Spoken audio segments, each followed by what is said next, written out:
Welcome to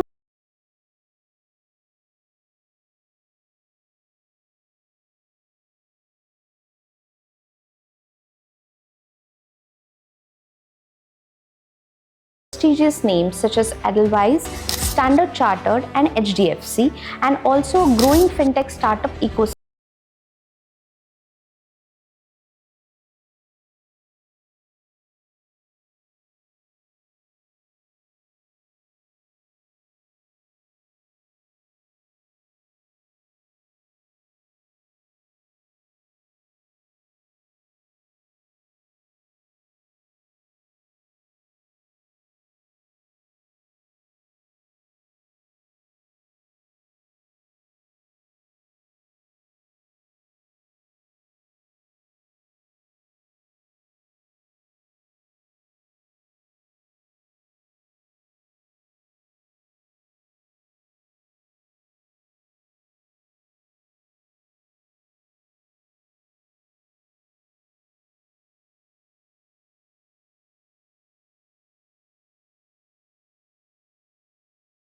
Begin asking the same question, which is the topic of our discussion today. How do you invest when markets are volatile? Welcome Rahul ji, and thanks for being here.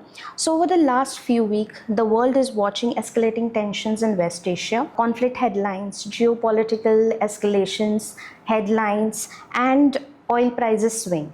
So the world is watching a lot of uncertainty and increasing volatility. So whenever the world enters a war zone, the investors begin asking one question, and that is, how do you invest when the market is volatile? Before we dive that question in today's discussion, can you please tell us about what is Rubik Wealth all about? So there were no 360 degree of advisory model. So then I decided that a complete wealth management is where you have a 360 degree approach, because a customer would not only need a mutual fund, he would need a various other asset classes. Since things are changing very fast nowadays, we are seeing that the business cycles it's reducing. The competitive advantage is basically disrupted by new technologies, new business models, right? And we are seeing this emerging. So today, when we talk about advice, it's not going to be a very easy thing. You have to be very, very active, right? It's not going to be very passive, I would say. It's going to be very active, and we believe that it's going to be a research-first approach, right? So whatever you advise or construct for a client, you need to do a lot of research and individual research based on the client profile, their risk appetite, and what type of client segment you are dealing with. So at Rubik, what we are doing is we have created a lot of architecture. For example, for financial planning architecture, we have created, to analyze for existing portfolio. So we are using first data, research, and technology, and triangulate it to create a solution for our clients. Okay, that's impressive.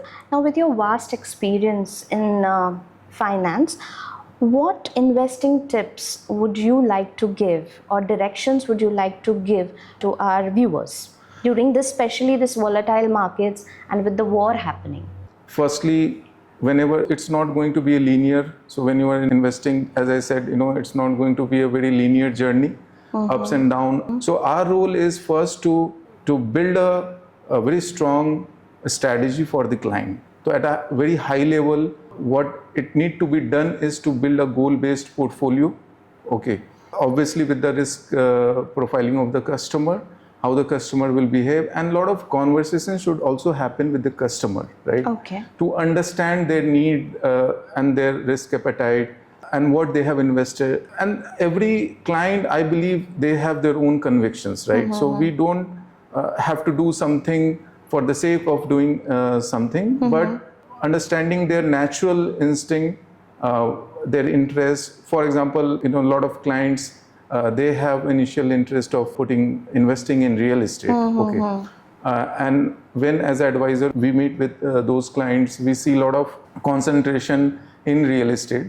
So our role is to analyze the entire investment portfolio, and then so every portfolio will have certain strength.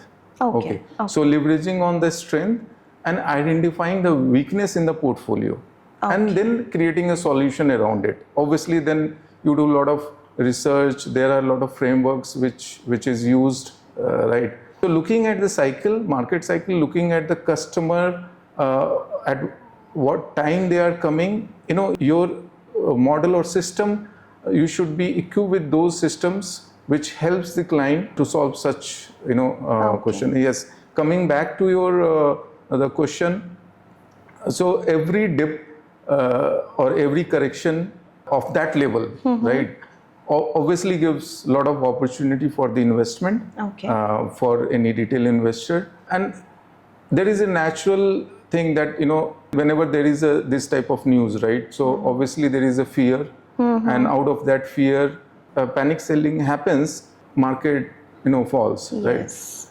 However, we have seen in Gulf War also, where S&P down by 20%, but it recovered within 6 months. Then we have seen Russia-Ukraine war. Nifty was down 8%, and I think it recovered back within 3-4 months, right? 3-4 months. Similarly, I remember when 9/11 happens, right? So within 31 working days, market recovered at the pre-strike era. It's very surprising. During all the wars, the market did pick up in 3 to 4 months. Yes, and in fact, latest in Operation Sindoor, market recovered within 3-4 trading sessions. So it means there is no panic button for the investors. But do you think real estate is a safe game? So yeah, before coming to the real estate part, I think this is a very important question on the systematic investors. So systematic investors are those investors who are investing through SIP route, right? So they are keeping their monthly through the SIP route every month, or maybe every week they are putting some amount in adding their portfolio. Right. So whenever there is a correction in the market, so then they are accumulating more units. Okay. And this is very good strategy for a long-term investor. You have invested in real estate for a purpose. Right. If you know that purpose, why you have invested in real estate, then that investment is correct, right? Okay. But when we do a asset allocation, if we find, we will highlight, there is a concentration on real estate. Okay. And what is the expectation? If you are happy with 3-4% of rental yield, then it's fine. But if you are looking at 6%, 7% kind of yield, which real estate might not give you, and real estate investment is not everywhere at the same level, right? So in Pune, let's say, if you have invested in Baner or some premium locality, you will get a different yield somewhere else, right? It's depend what the expectation of that particular investor, customer is seeking for, and obviously it should be aligned with the liquidity, because liquidity play a very important role, because you can't sell 10%, 20% of the real estate to fund any goal. Right. So let's say if you have a child education or certain marriage, any kind of immediate, or in future if you need that particular, so you can't go and sell 10%, 20% of your real estate, right? Okay. So then you have to plan, you have the real estate, then how much allocation you should do in the financial assets. And within the financial assets, again, you pick up a lot of other things. So which area do you think are getting affected more due to this war market volatility? So obviously there will be certain sectors which will get affected. So somebody who has invested through mutual fund route, and in mutual fund you have various category, or otherwise, let's say if you have picked up a particular scheme, so maybe that will impact more compared to the general broad market category. But let's say if you have invested in stocks, stock is specific, sector is specific, impact will be different. Yes. Okay. So what happens is money, the capital, whether it is Indian capital or foreign capital, basically it moves, it rotates and identify three things: growth, return, and the risk. Wherever there is a low risk or high growth and high return, and then it follows the demand, right? So demand of a particular economy. So let's say you will find, US market or Chinese market, some particular time it rotates, right? Indian emerging markets and all that, and some sectors also. So you will find like automobile sector growing very fast compared to others. So basically it's creating, there is a huge demand and therefore the prices rises, and then there are times overvaluation, then it comes back again. You will find that risk has increased and then there is exit and then the prices falls. So, but if your asset allocation is linked or your all investments are linked to a particular goal, you know that these small corrections is not going to change the overall scenario of your investment. And there are a lot of strategies that also required in between. It's not like you have invested and you are not watching it. You need to watch it. You need to calibrate, recalibrate, recapitalize. Sometimes when you know that you have achieved a 20% target, that time you can sell. Obviously you have to look at the tax aspect, but you can sell and then again recapitalize so that you don't break the compounding. And there is also glide path, which means, let's say if I have set a goal for my child education, that goal is nearing to, let's say 1 year, 2 years down the line. In that particular time, you can't have 100% exposure in equity. Then gradually have to shift to some safer assets like bonds or debt instruments. So these strategy at a advisor level, we have to look at each and every portfolio whenever we design, and we have to follow. And since as I say, it's not a 1 year, 2 year relationship with our customers. It's going to be a long relationship. So 1 cycle, 2 cycle, 3 cycles, these are required to build a customer trust, and therefore. So what I heard from you right now is that realignment in such times is very important. You need to rethink on your investments, right? Am I right? So what are the watch points do you think for a commoner like us we should be watchful for?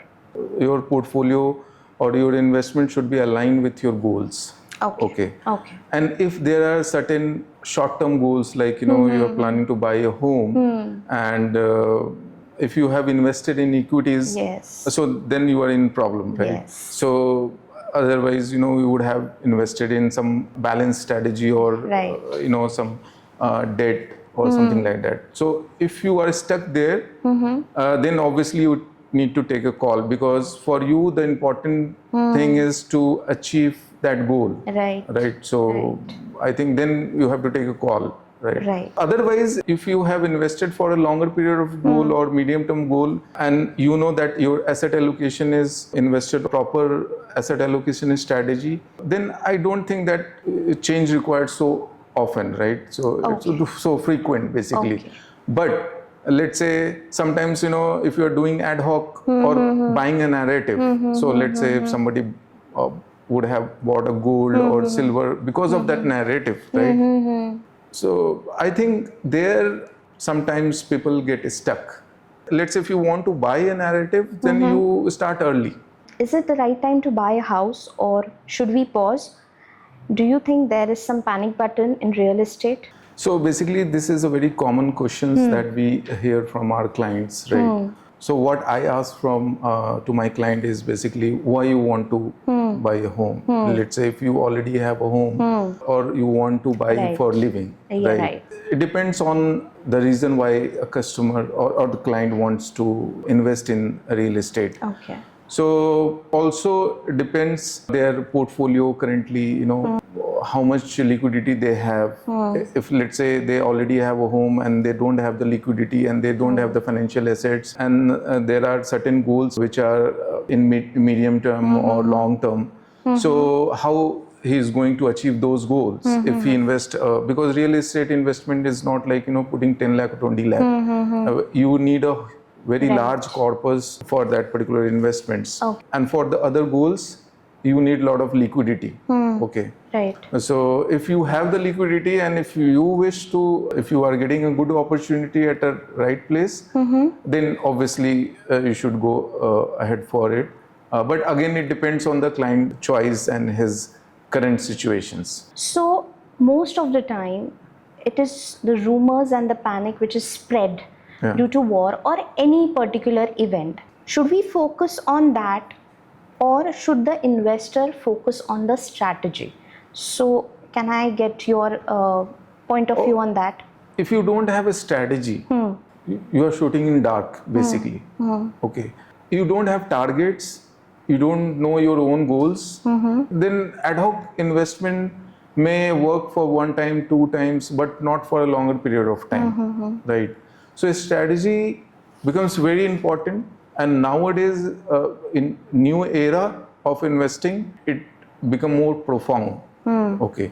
You should, as a family, first, you should put out your objectives. Okay. Okay. And objectives could be different for your retirement, for child education, for child marriage. In fact, for giving your own fund, for business part of it. How much risk you are willing to take, right? So all these are very instrumental components in building strategy. Okay. So these are small blocks. And strategy should be very, very agile. It should not be very static strategy. Okay. So situation, there will be certain situation where you would need to obviously change the things within your strategy. So that strategy is also required within a your major things. So what specific sectors should we avoid? So you look at inwards, right? So everybody is working in some or the other sectors, right? Okay. So somebody is working in IT company or pharma company or banking sector, right? So when I was working in banking, when I was in SDFC Bank, I knew that SDFC Bank is going to grow very, very fast. Right. You know why? Because we used to chase PHR, product holding ratio, and in those era in 2013, I'm talking about 2013. So that was something which was put inside our DNA. Okay. Okay. So we were doing a lot of cross sell, and eventually, this has come out as an overall growth, of the company, because we are doing 30%, 35% quarter on quarter growth. So when you are there in a particular organization or industry, you know the industry better. In fact, we take a lot of inward advice from our investors. Okay. Okay. We ask them a lot of, so people are working in automobiles, so we ask them what is going on, what new type of, how we are looking at EV, new technology, competitive mode, how we're creating the competition. So today, your investor also know a lot of things. Okay. So if somebody is there in that particular sector, then he can take a bet in his own sector. So during these times, where do usually opportunities appear, especially during these times? So during this time, simple strategy is like, if market has corrected, okay, and maybe, market will correct further. But if you have certain funds, right, and you should always have some funds for these types of opportunities, right? So you can have 10-20% allocation in cash, okay. Maybe, you can put it in FD or liquid funds, right? These are the opportunity where if a market is down by 10% and if you are investing at this bottom, right, obviously you are going to gain from there. Right. And it should be a systematic staggered buying, because you don't know what is the bottom, right? So you plan accordingly. Don't put 100% at one go. And then again, it depends the situation, right? If something you know that is going to end in 2 weeks time and this is a very short run corrections, then obviously you can put 50-60% that particular time and then rest in a staggered way. Otherwise, if you think like these type of scenario in the current war situation, we don't know if this is going to be a long, maybe 2 months, 3 months, then you keep your staggered buying accordingly, right? Okay. So staying informed is very important, but sometimes being too much informed also becomes overreacting to particular things. Yeah. So what's your take on that? So today, if somebody has done a proper planning, they know why they have invested in this particular asset, why they have bought this particular scheme. I don't see a panic there. Okay. In fact, it's other way around. Okay. People, they call us to know which all are the opportunities at this time to buy. Okay. Okay. So as a advisor, we have to not only this is a very important role that you should be very transparent with your investor and should have a very strategy in place, and you should educate your investor in a very right direction. You should not sell product basically within the advisory framework. Whatever you have discussed at the beginning or while onboarding, you stick to the plan unless if there are opportunities. Obviously, when you are making a blueprint, you have always kept some 10-20% of the allocation for these type of opportunities. So this should also be in your plan, right? So whenever there is a opportunities, and market is so big, there are opportunities in across the sector, across the asset classes, like we have seen in gold and silver. So we can't just follow the news, right? So if we are not acting, and if you don't have the wherewithal to act, so then there is no point of just listening the news and doing nothing. Basically, it's not going to fetch us anything. Right. So if you have the ability to execute, and that ability will obviously come from your liquidity. Okay. Right? Such opportunities will keep coming. It's not like this is the last opportunity. Maybe in 6 months time you will get another opportunity. Right. So but do you have that kind of ability to execute? So that's a very important question, and therefore it is important that as an advisor we should allocate those fund for those type of opportunities. So when you do that, your client will not panic. If you educate them well, if you tell them that this is going to be the scenario, there will be 20%, 30% drawdowns also. Comfortable. If you're not comfortable, then again you do the asset allocation accordingly, right? Okay. So if any investor comes to you today, what piece of advice will you give him, and what would you recommend him to remember for future? First of all, there are different types of investors. Some are young, some are at the mid-age, already have a corpus, or somebody at the 60 or 70. So the objective would be different. There is no one advice. Obviously, my advice is always like, it should be a boutique strategy for everybody. Okay. Right? Okay. So as per their objectives, what they want to achieve, why they want to invest, and what are their short-term, medium-term, long-term goals, and accordingly the advice will change. But if to answer your question, I think one advice is, before, do not do product buying. Okay. If you really looking for long term, you should first spend time and build the strategy. So that is very important. There are a lot of inefficiency because of this today. Placing right strategy, obviously all this will fall under that asset allocation. Then you will also have some piece of a lot of thing under that roof. I would like to ask one question.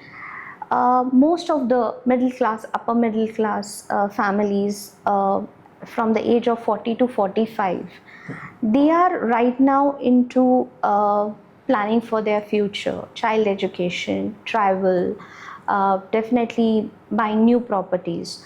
So what advice would you like to give them so their planning is not affected due to market volatility? So most importantly, they should not buy anything or invest anything where they don't know why they are investing.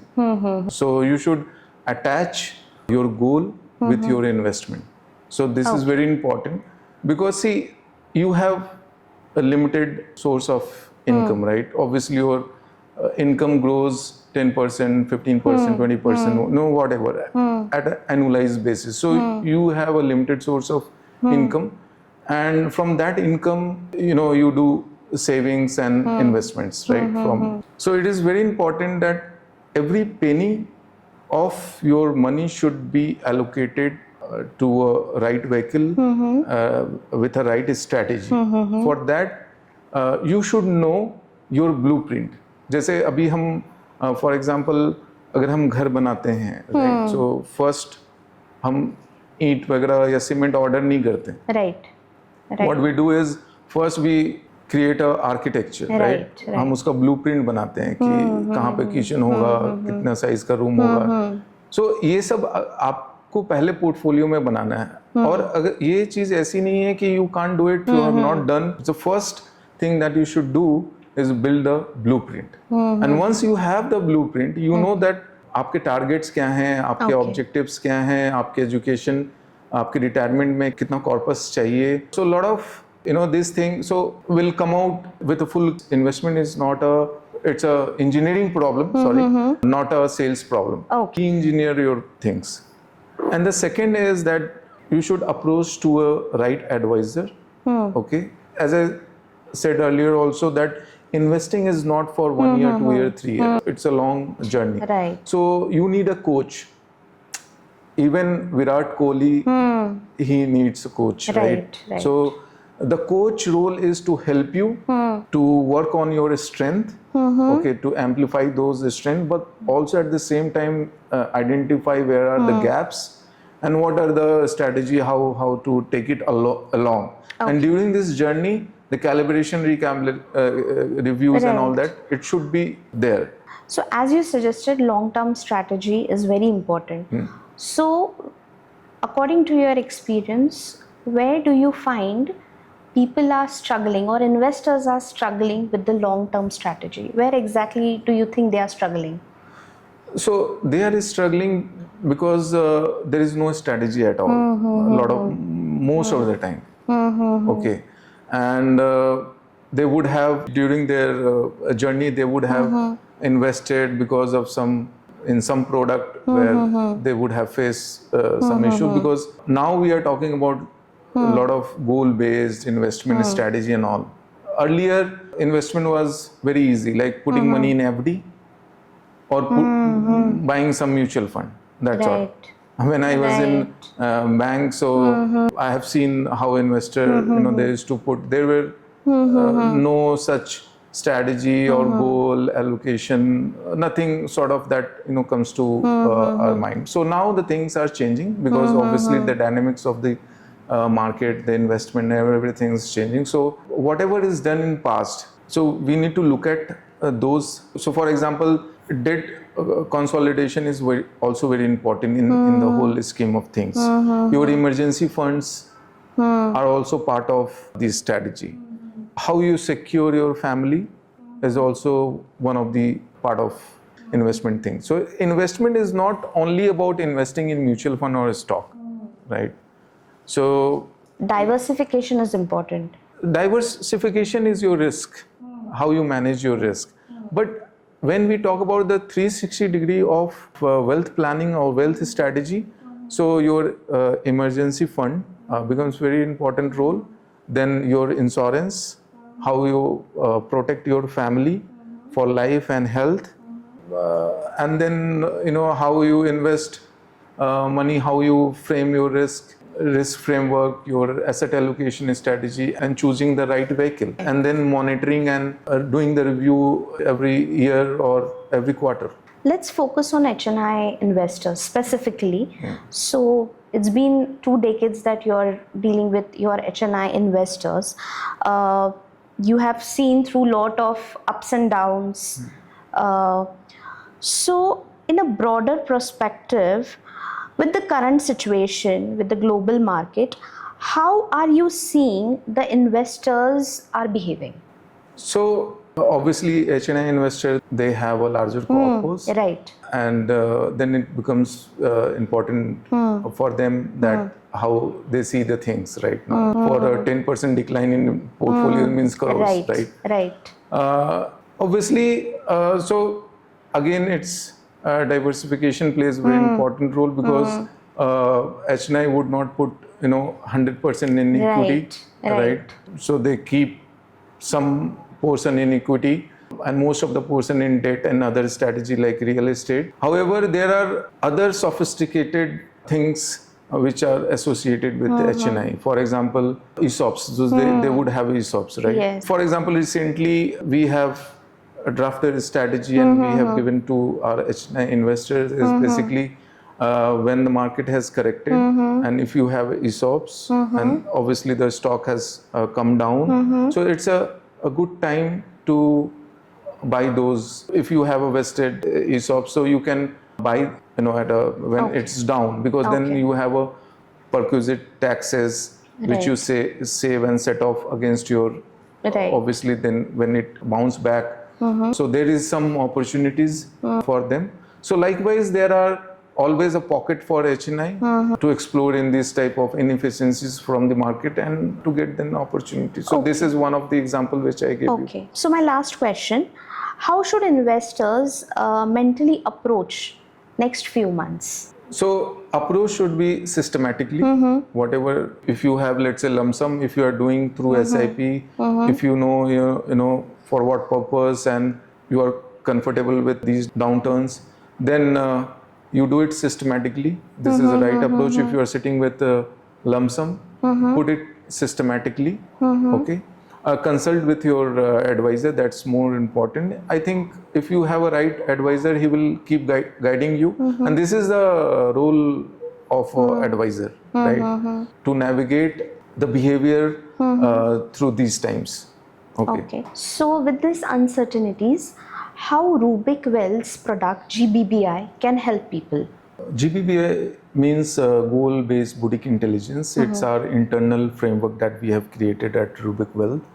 So idea was like, we have seen a lot of portfolios and challenges where, as I said, ad hoc decision buying, investing in mutual fund or real estate or other, asset classes. So GBBI gives a framework for an investor for the entire journey. Okay, so it takes care of retirement planning. It takes care of your child education, marriage, and short-term, medium-term goals.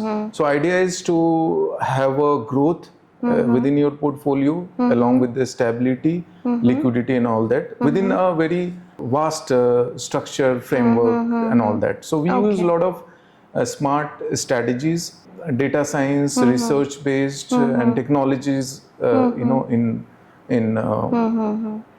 the outcome is like you get that every penny of your investment is going for a purpose, investing for a purpose, and it creates a lot of confidence to our investors. Okay.